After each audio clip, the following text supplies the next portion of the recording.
بچوں کو؟ بیٹا پڑھو، کھڑے ہو جاؤ، کھڑے ہو جاؤ، شاباش، پڑھو ہمارے ساتھ پڑھو، لا الہ الا اللہ محمد رسول اللہ علی ولی اللہ ووصی رسول اللہ وخلیفتہ، آواز نہیں آئی، وخلیفتہ بلا فاصل صلوات پڑھنے محمد اللہ۔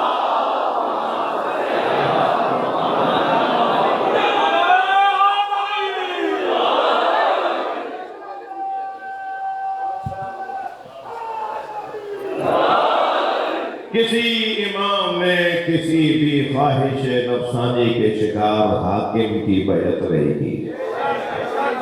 امام کہتے ہی اسے جو آگے رہتا ہو، امام کسی کے پیچھے نہیں چلے گا۔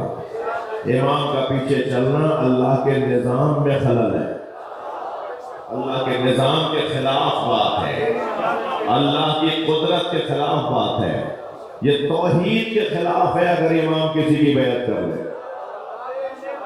اللہ کے نظام کے خلاف، اللہ کی توحید کے خلاف ہے۔ جب میرے مولا حسین کربلا جا رہے ہیں تو فرما رہے ہیں اسیرو بسیرت جدی و ابی، میں اپنے نانا رسول کی سیرت پر اور اپنے بابا کی سیرت پہ عمل کرنے جا رہا ہوں۔ تو کسی نے کھڑے ہو کر نہیں کہا کہ آپ اپنے بابا کی سیرت پہ عمل کرنے جا رہے ہیں، تو آپ کے بابا نے تو بیعت کر لی تھی۔ ایک ڈکیت، ایک ڈاکو، میں مثال دے رہا ہوں بھائی، اگر اسلحہ نکال کے آپ سے کہے کہ موبائل دو اور آپ موبائل دے دیں اور لوگ کہیں انہوں نے تو اپنے ہاتھ سے دیے، انہوں نے موبائل اپنے ہاتھ سے دیا ہے، ہم نے سب نے دیکھا ہے انہوں نے اپنے ہاتھ سے دیا ہے، تو اس کو دینا کہیں گے؟ صلوات پڑھنے والا محمد آلہ۔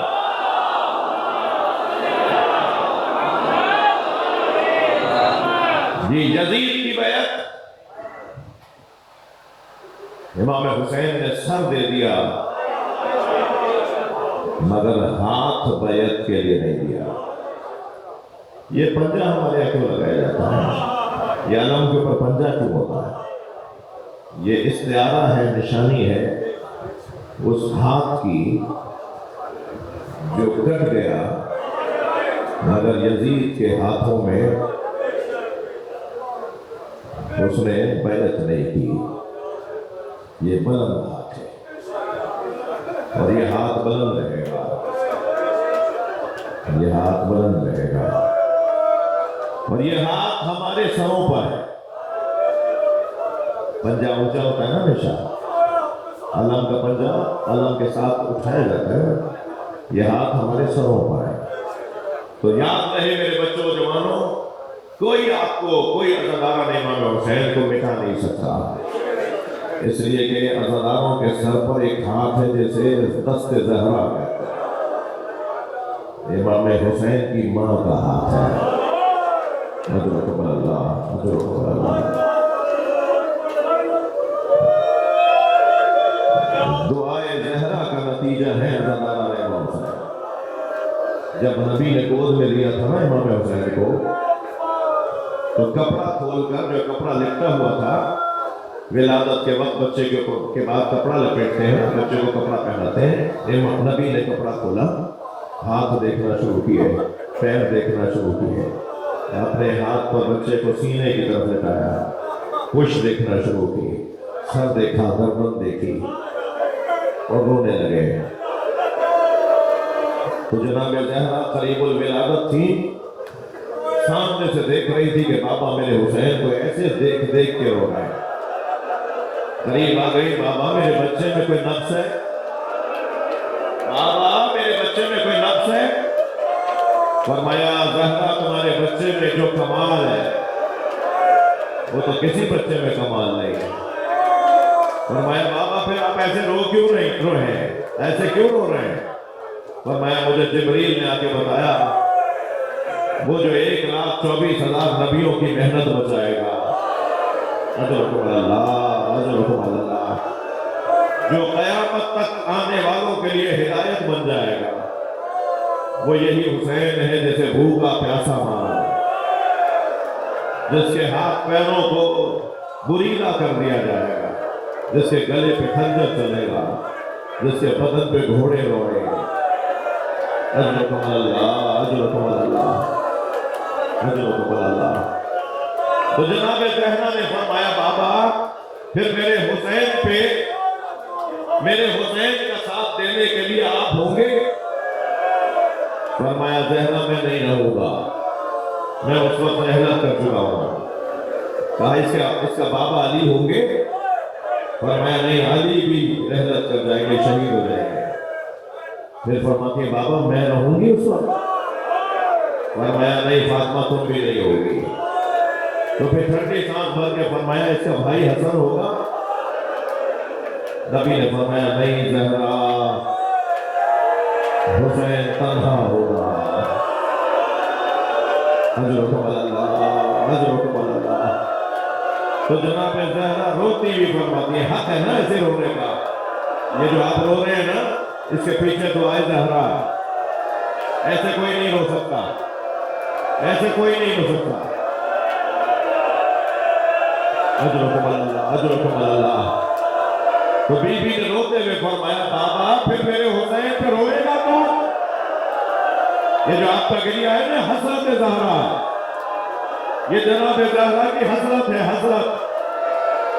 نبی نے فرمایا اے فاطمہ، اللہ ایک قوم کو حسین پہ رونے والا بنائے، ایک قوم ہوگی جو میرے حسین پہ روئے گی۔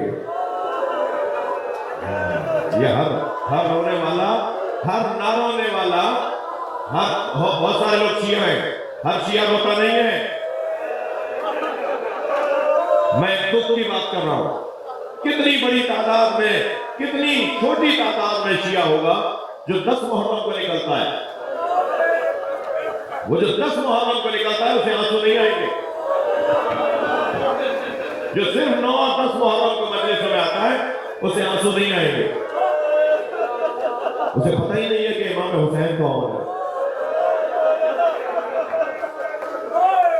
لہذا شیعوں میں بھی کچھ لوگ ہیں جو بکا ہیں، ہر رونے والا نہیں ہے۔ اللہ نے جو آپ کو توفیق دی ہے نا اس کو غنیمت جانی ہے، اور میں آپ سے گزارش کروں گا کہ مجلس میں کسی کو دھکا نہ لگ جائے۔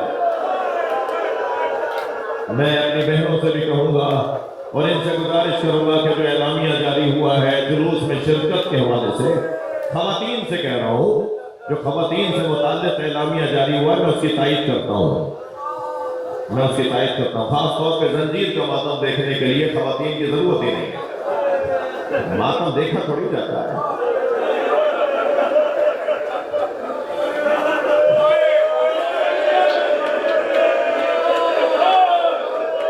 میں بیویوں سے کہوں گا خاص طور پر جب جوان ماتم کر رہے ہو، آپ کا کام نہیں ہے وہاں پر، اس کا آپ کو اجر ملے گا، آپ کے نہ جانے کا اجر ملے گا۔ آپ کو تو سیدہ سے دعا چاہیے نا، پہلے ہدف طے کرے نا، ہدف کیا ہے؟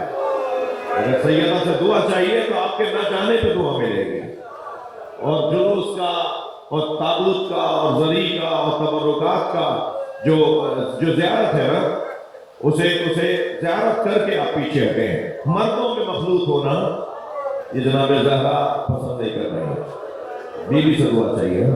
میں بیویوں سے کہوں گا آپ کے درمیان بھی کوئی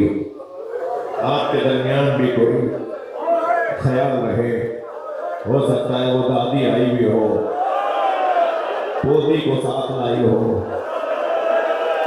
اور وہ پوتی دادی سے پوچھ رہی ہو دادی ایسے کیوں رو رہے ہیں، وہ دادی آواز دے کر کہے گی سکینہ یہ تمہارے بابا کو رو رہے ہیں، تو حسرت سے جناب سکینہ فرمائے گی کاش یہ کربلا میں ہوتے، یوں میرا بھائی علی اکبر نہ مارا جاتا، یوں میرے بھائی قاسم پہ گھوڑے نہ دوڑتے، یوں میرے بھائی علی اصغر کے گلے پہ تیر نہ لگتا، یوں میرے بابا حسین کے گلے پہ خنجر نہ چلتا، کاش یہ کربلا میں ہوتے، یوں میرے بھائی سجاد کو تازیانہ نہ مارا جاتا۔ اجرکم اللہ، اجرکم اللہ۔ حضرت اللہ اللہ آپ کو کسی غم میں نہ رلائے. حوصلہ کریں, حوصلہ, مجھے جلدی نہیں ہے, حوصلہ کریں, ذرا سانس لیں, حوصلہ کریں. بعض دوستوں کا حال غیر ہوتے دیکھ رہا ہوں. حوصلہ. آج جس امام کی شہادت کا دن ہے, جب کبھی قافلہ رکتا تھا نا, جب کبھی قافلہ رکتا تھا اور 2 گھونٹ پانی جناب سکینہ کو ملتا تھا, تو بیوی اس پانی کو پینے کے بجائے بھائی کی بیڑیوں پر ڈالتی.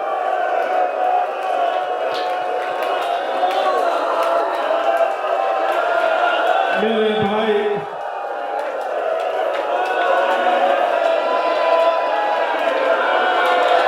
حق ہے, جو جہاں کھڑا ہے اپنی آواز آزاد کرے.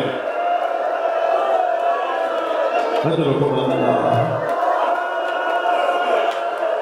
جب حضرت علی اکبر جا رہے تھے نا رخصت کو, آئے تھے نا رخصت لینے خیموں میں, تو جناب علی اکبر نے پہلے بیویوں سے رخصت لی. جناب زینب سے, بیوی ام کلثوم سے, بیوی رباب سے, اماں لیلہ سے, بہن سکینہ سے, اماں فضہ سے. جب جناب علی اکبر نے سب سے رخصت لے لی تو جناب زینب نے فرمایا, علی اکبر بھائی زین العابدین سے ملو. تو امام سجاد غشی کے عالم میں تھے, بستر کے اوپر تھے, علالت کی کیفیت تھی. حضرت علی اکبر آئے ہیں حضرت امام زین العابدین کے خیمے میں. پہلے بھائی کو غور سے دیکھا تو بھائی غشی میں تھے. تو حضرت علی اکبر نے دونوں پیر پکڑ کے قلبوں کا بوسہ دیا.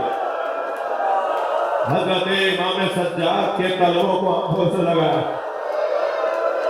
امام زین العابدین کے پیروں کو اپنے رخساروں سے لگایا, بوسہ دیا. امام سجاد نے آنکھیں کھولی, دیکھا تو بھائی پیر پکڑے بیٹھے ہیں. آگے بڑھ کر حضرت علی اکبر نے کہا, بھائیا مجھے رخصت چاہیے, مجھے رخصت چاہیے, بابا پہ قربان ہونے جا رہا ہوں. میں ہاتھ جوڑ کر کہوں گا حضرت علی اکبر سے, آپ نے امام سجاد کی پیشانی کا بوسہ دیا ہوگا, آپ نے امام کے ہاتھوں کا بوسہ دیا ہوگا. عجب نہیں, آواز آئے ان پیروں میں کانٹے چبھیں گے, ان پیروں میں کانٹے چبھیں گے. میرا بھائی کوفہ شام کی راہوں سے. حضرت اللہ, حوصلہ کریں گے.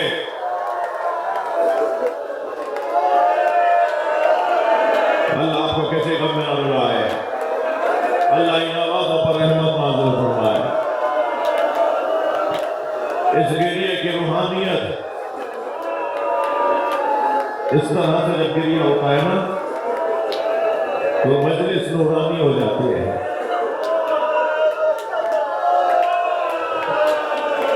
مجلس نورانی ہو جاتی ہے اور امام کا آنا یقینی ہو جاتا ہے. ہاں, گریہ خلوص کی علامت, گریہ خلوص کی نشانی ہے. اور جہاں خلوص آ جائے, جہاں سوچ خالص ہو جائے, وہاں قبولیت ہو جاتی ہے. اور قبولیت کا ایک جلوہ یہ ہے کہ سب مل کر آوازوں آنکھوں کے ساتھ اس وارث کو بلائیں جو ہر شب جمعہ کربلا جاتا ہے اور حسرت بھرا مرثیہ پڑھتا ہے. سلام ہو اس رخسار پر جس پہ مٹی لگے. امام زمانہ سلام کر رہے ہیں. سلام ہو ان رخساروں پر جس پہ مٹی لگے تھے. سلام ہو ان رگوں پر جنہیں خنجر سے کاٹا گیا. سلام ہو ان سروں پر جنہیں نیزوں پہ اٹھایا گیا. سلام ہو ان سروں پر جن سے چادریں اتاری گئی.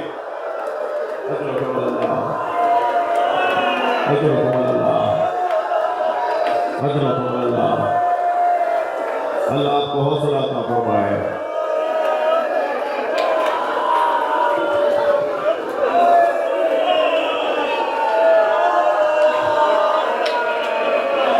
حضرت اللہ حوصلہ.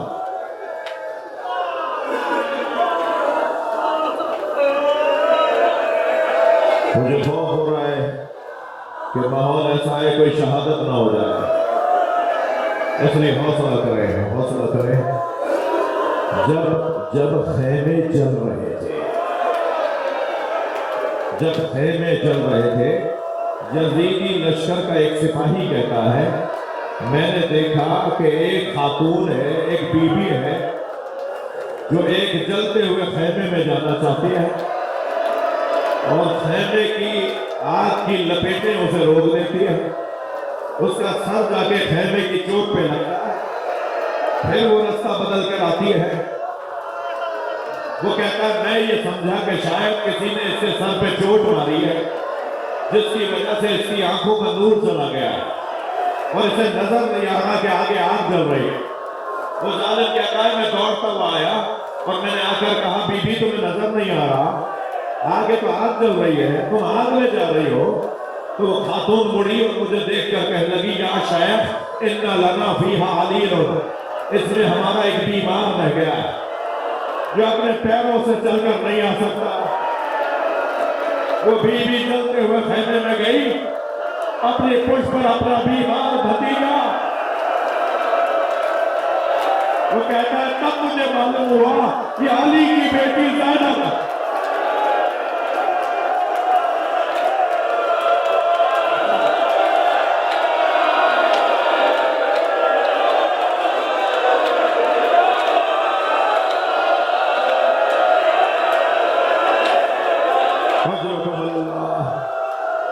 میرے عزیزوں حوصلہ کرو، حوصلہ کرو، مجھے کچھ مسائل پڑھ رہے ہیں۔ میں پانی پڑھ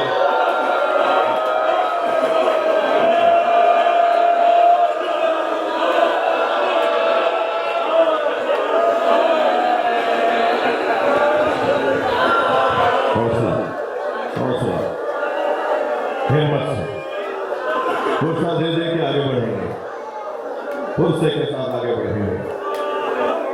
ابن ربی نامی ایک راوی ہے، اجرکم اللہ، اجرکم اللہ۔ ابن ربی نامی ایک راوی ہے، وہ کہتا ہے میں شام کے ایک مسافر خانے میں ٹھہرا ہوا تھا، میں سو رہا تھا کہ شادیانوں کی آواز آئی، ڈھول تاشے شہنائیاں بج رہی تھیں، رقص کی آوازیں آ رہی تھی، طرب کی آوازیں آ رہی تھی۔ کہتا ہے میں ان آوازوں سے اٹھ گیا اور میں نے برابر والے حجرے میں، مسافر خانے میں برابر والے حجرے میں ٹھہرے ہوئے ایک مسافر سے پوچھا بھائی آج مسلمانوں کی کوئی عید تو نہیں ہے، یہ مسلمان آج جشن کیوں منا رہا ہے؟ تو اس نے کہا کہ کربلا میں ایک باغی نے خروج کیا تھا، اسے کربلا میں مارا گیا، اس کے بچوں کو اسیر بنا کے شام لائے، جنگ کے جیتنے پر جشن منایا جا رہا۔ ابن ربی کہتا ہے مجھے سمجھ میں نہیں آیا وہ باغی کون تھا، کیا ہوا ہے کربلا میں؟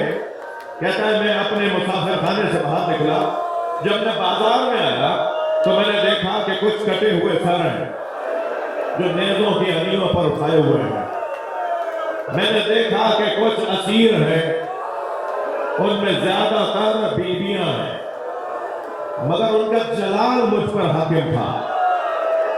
میں دیکھ رہا تھا کہ ان میں مرد کوئی ہے یا نہیں، تو اچانک میری نگاہ گئی کہ زنجیروں میں جکڑا ہوا، پیروں میں بیڑیاں، ہاتھوں میں ہتھکڑیاں، گلے میں طوق، ایک اسیر ہے جو قافلے کے آگے آگے چل رہا ہے۔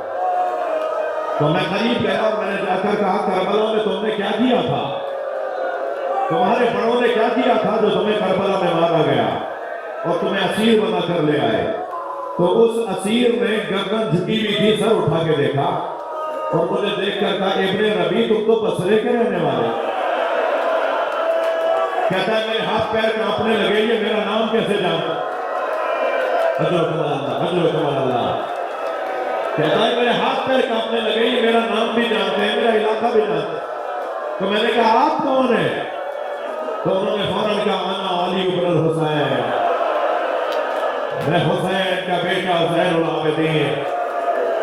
ابن ربی کہتا ہے میں نے فوراً قدموں پہ گر کر حضرت کے ہاتھوں کا بوسہ دیا، مولا یہ کیا ہو گیا؟ مولا حسین مولا کہاں؟ کہ وہ جو نیزے کی امی پہ سر قرآن پڑھ رہا ہے وہ میرے بابا حسین کا سر، وہ علی اکبر کا سر، وہ قاسم ہے، اور وہ گھوڑے کی گردن میں میرے چچا عباس کا سر۔ اجرکم اللہ، اجرکم اللہ۔ ابن ربی کہتا ہے میں نے مولا سے کہا مولا حکم کریں میں آپ کے کوئی کام آ سکتا ہوں؟ اللہ کسی کریم کو یہ دن نہ دکھائے۔ امام نے فرمایا تمہارے پاس پیسے ہیں؟ ہمارے پاس پیسے ہیں کہ اللہ کا مولا 2000 درہم ہے۔ حضرت نے فرمایا جاؤ چادریں خرید کر لے آؤ۔ حضرت اللہ ابن نبی کہتا ہے میں نے 1000 درہم سے چادریں خریدی، بازار ہے نا بازار شام، کہتا ہے میں نے چادریں خریدی، امام کے پاس لایا، امام نے فرمایا جاؤ جا کر بیویوں کو دے دو۔ وہ کہتا ہے میں نے سیدانیوں کو چادریں دی مگر ابھی چادریں دی نہیں تھی پوری طرح کہ کچھ نیزہ بردار ظالم آئے، اور پھر شام کے بازار میں آواز آئی واہ جابا، واہ جابا۔ اجرکم اللہ، اجرکم اللہ۔ اللہ آپ کو کسی غم میں نہ رو رہا ہے؟ ابھی تو میں نے مسائل شہادت کے پڑھے نہیں ہیں۔ عزاداروں ایک جملہ ضرور کہوں گا رونے والوں کے لیے، کربلا میں حسین ایک مرتبہ مارے گئے مگر امام سجاد ہر موڑ پر مارے گئے۔ کبھی سکینہ کی طرف اشارہ ہوا، کبھی جناب زینب کی طرف اشارہ ہوا۔ اجرکم اللہ، اجرکم اللہ۔ حوصلہ کرو میرے نبی، حوصلہ کرو۔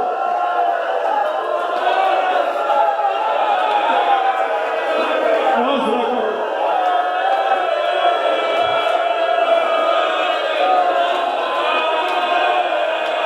اجرکم اللہ، حوصلہ کرو۔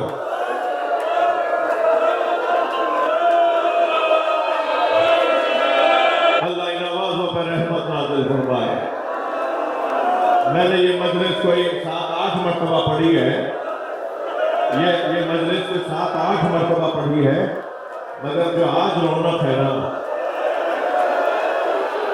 میرا تو احساس یقین میں بدل رہا ہے کہ امام سجاد آ گئے ہیں۔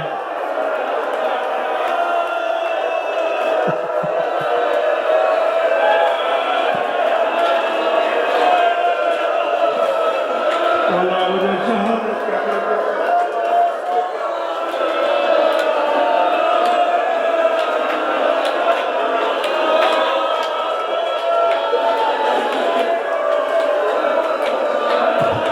ابن ربی کہتا ہے کہ میں نے چادریں خریدی، بیویوں کو چادریں دی، مگر کچھ ہی دیر بعد واہ جابا۔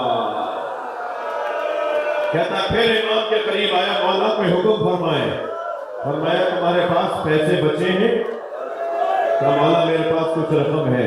فرمایا یہ جو نیزوں پہ سر اٹھائے ہوئے ہیں نا یہ پیسے کے پجاری ہیں، ان سے کہو کہ یہ سروں کو لے کے آگے چلے جائے، اس لیے کہ میری ماں بہنوں کے قریب اجنبیوں کا اظہار۔ اجرکم اللہ، اجرکم اللہ۔ ابن ربی نے جا کے بات کی، کوئی تیار ہوا کوئی تیار نہیں ہوا۔ عزاداروں ابھی یہ گفتگو اور یہ ماحول تھا، ابن ربی کہتا ہے اچانک میں نے بیویوں کے چیخنے کی آواز سنی، بیویوں کے رونے کی آواز سنی۔ میں گھبرایا کہ کیا ہو گیا، تو میں نے دیکھا کہ ایک شخص نے حسین کی پیشانی پہ پتھر مارا۔ پھر مجھ سے رہا نہیں گیا، میں نے تلوار نکالی تو امام سجاد کی آواز آئی ابن ربی رکو، ابن ربی تلوار نہ چلو۔ امام نے آواز دے کر کہا تم سے ایک پتھر برداشت نہیں ہوا، ہم کربلا سے پتھر کھاتے آ رہے ہیں، ہمیں دربار